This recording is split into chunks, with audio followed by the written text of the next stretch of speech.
Hello and welcome to another Maplestory video. It's been a very quick day with updates and such. They released the patch notes, which is coming up for tonight, which is in 12 hours, roughly 12 hours. So let's go through them. A lot of it repeats itself from the previous blog posts, but let's just go through them quickly. And there's a lot of new information as well. So, new dungeon gear skill requirement is going to be lowered. Instead of being 2.1k on everyone, it's going to be 1.8k on Fire Dragon and Labyrinth Halls. Temple of Immortal and Lubelisk is the same. Beyond Link Triss and Rune Temple will be increased to 2.8k. The items you get, we already covered this up.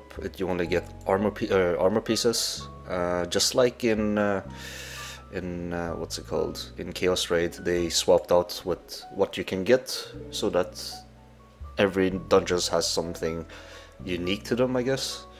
So if you're a new player, I would recommend trying to get up to 2.1k and then start to farm your weapon.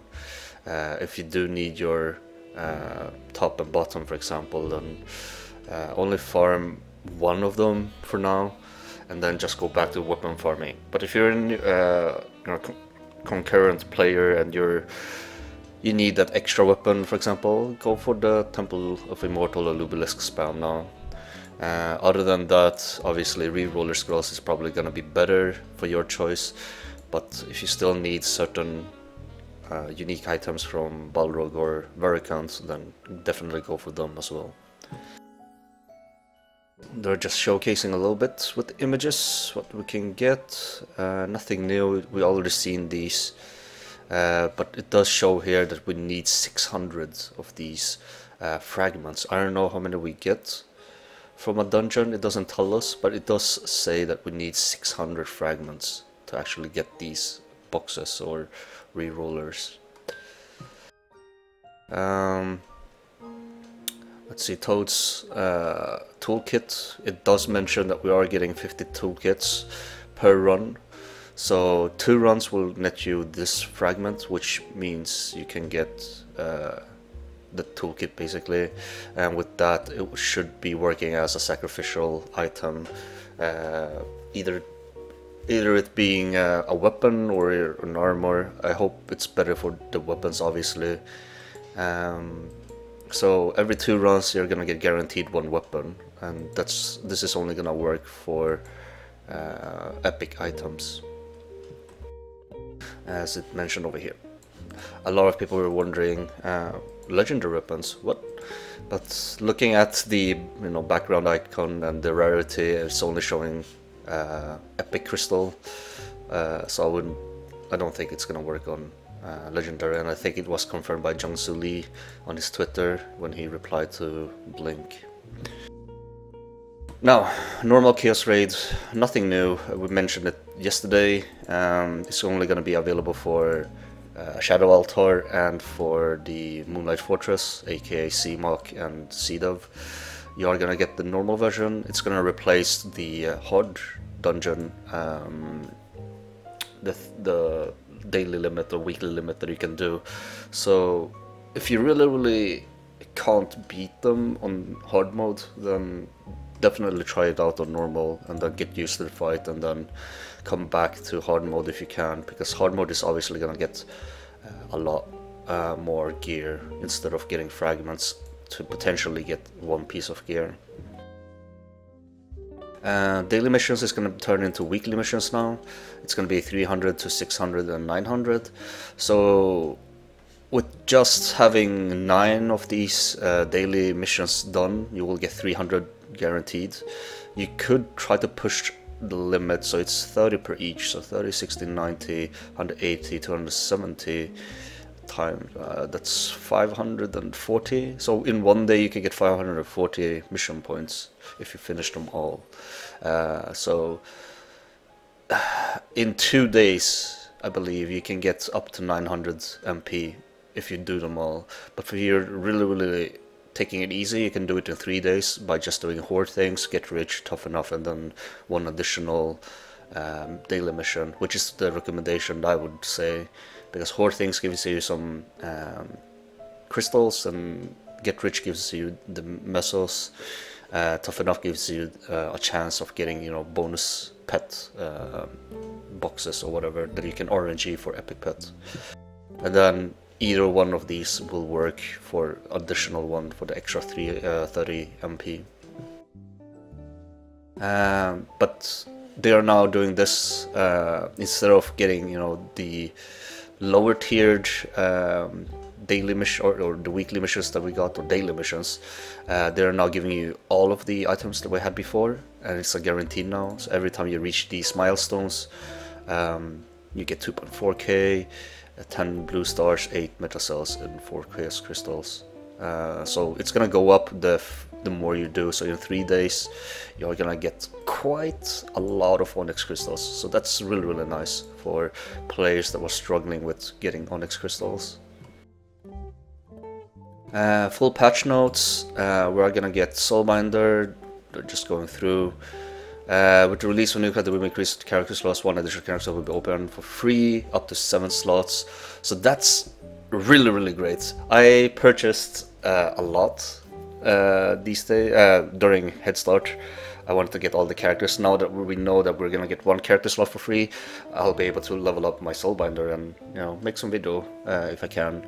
I won't main this class, but it's gonna be fun to, you know, try this class out. I know there's gonna be a level 50 boost, and it's gonna get to level 50 instantly, no matter what. Let's see, Sky Fortress content. Obviously, we already covered this up in the previous one as well.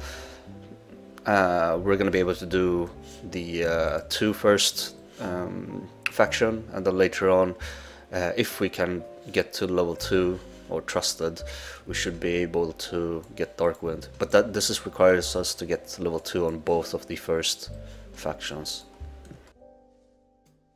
Let's see, they're going through the whole list. I'll just link this link in the description below. You can look through it yourself. I don't want to go through everything, just making it quickly. They're gonna add Chaos Guild raids, Xenon raids, or whatever you should call it. So this can be done, as they mentioned in the live stream yesterday, this can be done with 4 people in the guild, but you can get up to 10 people if you manage to get, you know, even more. It's minimum 4.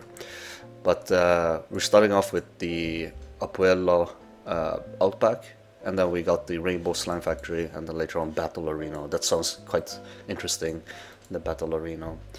Other thing is they're gonna add or increase the size of the guild. So if you're starting off at guild level 1, you're gonna have 60 members now instead of 30, and then when you level up, it progresses by 10 every time. So Codex right now is currently at level 8, I think, or level 9.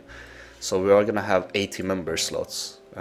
We still have a lot of players that wants to join, and I've seen it on the comments.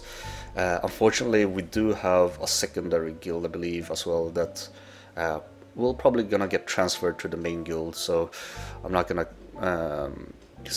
well, we'll see how they work with that. I think they'll be fine with hundreds in total for the Codex guild. Maple Arena, same thing. It's just going through how to do this, the rules and such. The ladder score is being shown again, that we did it on the previous video. They did show up on the live stream yesterday of the gear that you can purchase. You can purchase the PvP gear with Mesos, and then you can also buy some special equipments. I think they are just outfits. Yep, Sanctity or whatever it's pronounced. The PvP outfit is by the Valor tokens. Another thing you can do is you can purchase Pyrus Forge mount, which costs 27k Valor tokens. And as you can see, the maximum you can get as a weekly, if you're on the top ranks or in the ladder, it's only 3.6k. So it's going to be a long-term investment, but I think a lot of people were going to buy the Pyrus Forge mount. Now, Pyrus Forge mount has 2 different sizes. One is the smallest one, which is the one we can purchase. And then the Victorious Pyrus Forge is for those that are top 10 players. And if you're in a top 10 player in PvP, you're gonna get the larger version of that. yeah, as they mentioned, PvP equipment is sold for 100 mesos each, except for two-handed. That's going to be 200k, I believe. Yeah, 200k. So it balances it out. Equipment set is of 5 of accessories and such. So that's nice. Something new that they mentioned over here. They are adding the 4th and 10th place with the 2k mesos, and then 11th to 100th place you get 1 million mesos as well, and then anything above gold rank is getting 500k over the season, which is a 4-week of duration. What else? Yeah, class balances. They're now fixing the dash with priest, which is really nice. I think they should do that with multiple classes. For example, there's the issue when you target the boss instead of a directional dash with berserker. There's also that for runeblader and such, but I guess they're making it intentionally like that because we're more of the melee class. But I really would like to see berserker getting a slightly change as well, so that we can choose a direction to dash instead of having, you know, a pattern where you actually dash towards a boss instead of dashing away or dashing to the side that we were intentionally supposed to do. Now they are nerfing or fixing the nerf that happens with the celestial light. It's gonna be 8 seconds now again, so that's really great. Wizard is gonna get a lot of buff, which needed to be fixed from the previous description. So it's gonna be increased with the range of their abilities, and there's also gonna be some knockback effects added to their skills. I don't know if it's gonna be really hard for CMOC, for example, when you know, have all the ads and then you knock back every single mobs, but I think this is fine. Priest gets the Sanctuary skill with the knockback, then says even more knockback now. So I guess this works out really well for Dark Descent, for example, because you do have the stagger effect, aka the knockback. So this is going to be interesting for them. And Archer also gets that with the bowstring, which has the stun effect, and it also has 2-hit attack of animation, or yeah, they changed it to 2-hit on the arrow barrage. Dungeon balancing, well, they only mentioned it. I don't know why they brought this back up, but it was mentioned above, so they're just doing this all over again. They are gonna have an experimental event, which is the Toads toolkit, so it's only gonna be showing off for 1 month for us, and it ends at January 31st.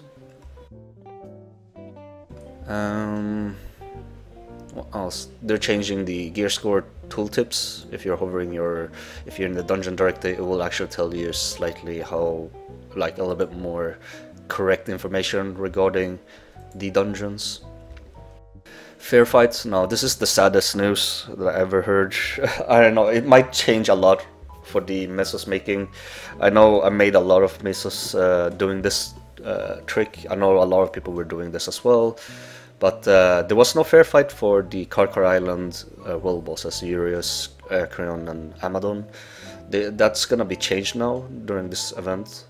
So whatever, you have 12 hours now, 12 runs or rotations to actually get your mesos now before they add fair fight back to these bosses. I think that will, yeah, pretty much kill out the farming.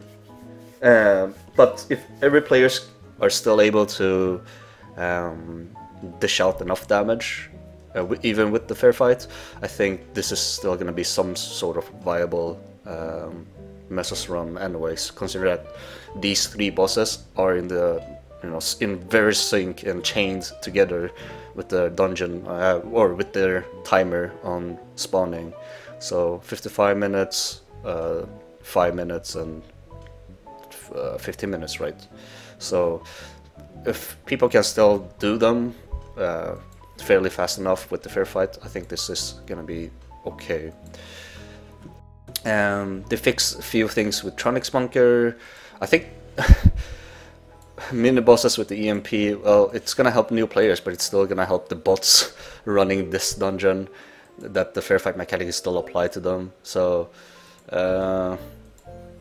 that's still gonna help the bots out, but I think they improved their system, right, with banning bots and such, so we'll see.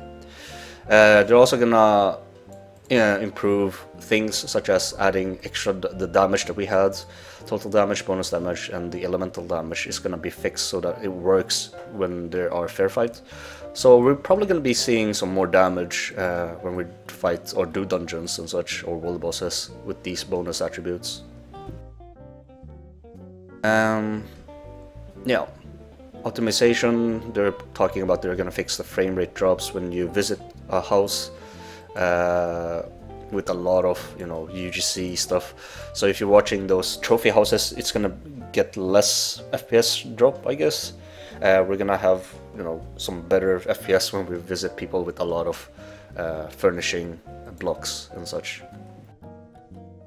They're also gonna be some frame rate drop fix when they are fixing the memories or memory leak when it comes to the damage by the monsters, etc, etc, and then obviously the things that are being caused to your health spirit and stamina UI for that. I think it's still not gonna fix the things in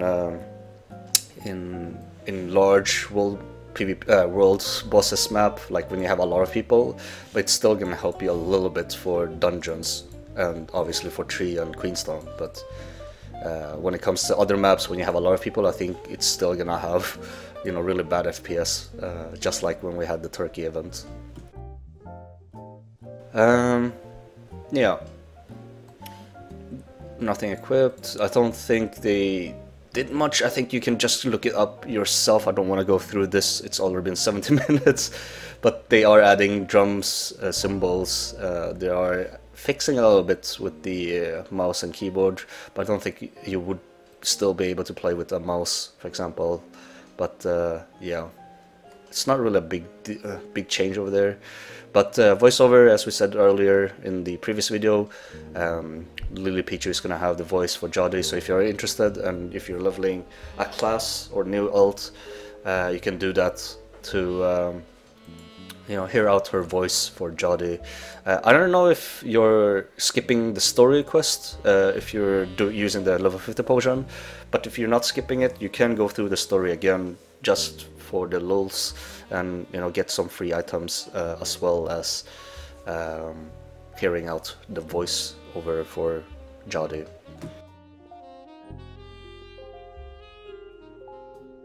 What else are there? Well, they're adding the items that being shown for the sales, the events coming up. We're gonna have the Holiday Uproar, help a little sad girl to enjoy the season. I think we saw that quest in on the live stream as well, but we did not see what kind of reward we're gonna get. We're gonna get the Skybound celebration, which is the level 50 jump and extra items, which is really nice. We're gonna get the Shwanda's Holiday Gallery, where we get some extra items and we have to visit Merry Village, which I believe it's similar to Happyville, or maybe it's before Happyville, because this is before Maplestory 1, basically, the timeline, I believe. Holiday Dance Dance Stop, they're having more decorative for the Dance Dance Stop minigame. You also get the daily rewards when you log in to get some special prizes, and then double guild Saturdays, which means you get double the amount of guild funds and experience from the guild quest on Saturdays. This is gonna help all the guilds to you know, get some level up and such. So make sure to do your guild quest on Saturdays as well, especially on Saturday. But yeah, they're fixing some bugs and so on. I guess I'll just leave it to you guys to read it through. This is all they have to show.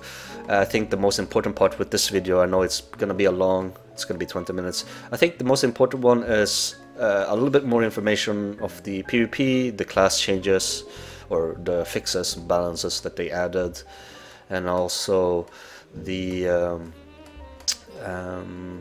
the weekly missions, I guess, if we should call that, is something new that will that's really good to read and know about from this news.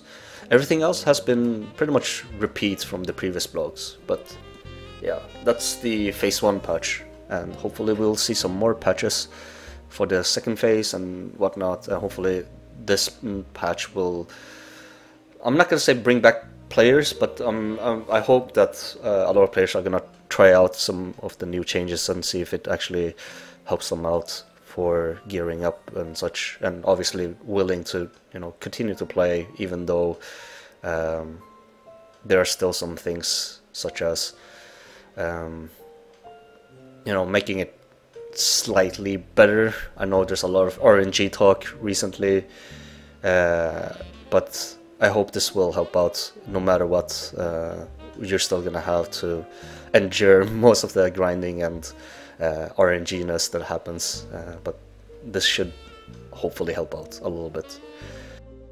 Anyways, thank you very much for watching this video. I'm sorry for that long video. I figured I might as well just go through the patch notes real quickly. It could have been longer, but yeah, I'll see you guys in 12 hours when this patch hits.